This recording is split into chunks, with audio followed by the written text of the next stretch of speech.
Super League ni ligi ya Uturuki.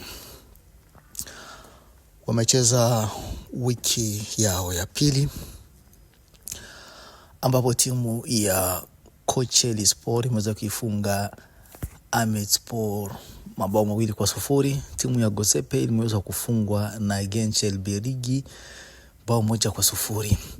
Timu ya Beşiktaş, timu mpya ya Salah, imeweza kufungwa bao 1-0 na timu ya Alanyaspor.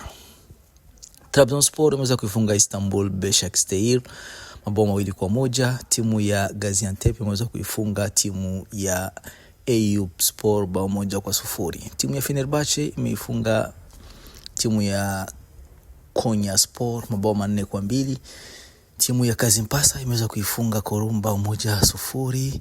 Timu ya Samsunspor imeweza kuifunga Rizespor mabao 2-0. Timu ya Galatasaray ikimkosoa Erzurumspor mabao 4-0. Timu ya Göztepe imeweza kwenda sare na timu ya Samsunspor hapo ilikuwa kwenye wiki ya kwanza mabao 3-3.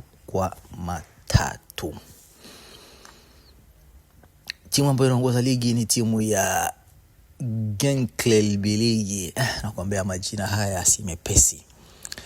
Gençlerbirliği hiyo ndio inaweza kuchukua nafasi ya kwanza ikiwa na pointi 6, ikifuatiwa na Galatasaray pointi 4, Samsunspor pointi 4, Trabzonspor pointi 4, Gaziantep pointi 4, Alanyaspor pointi 4, Kazımpasa pointi 4. Timu ya mwisho ni timu ya Erzurumspor ikiwa na pointi 0.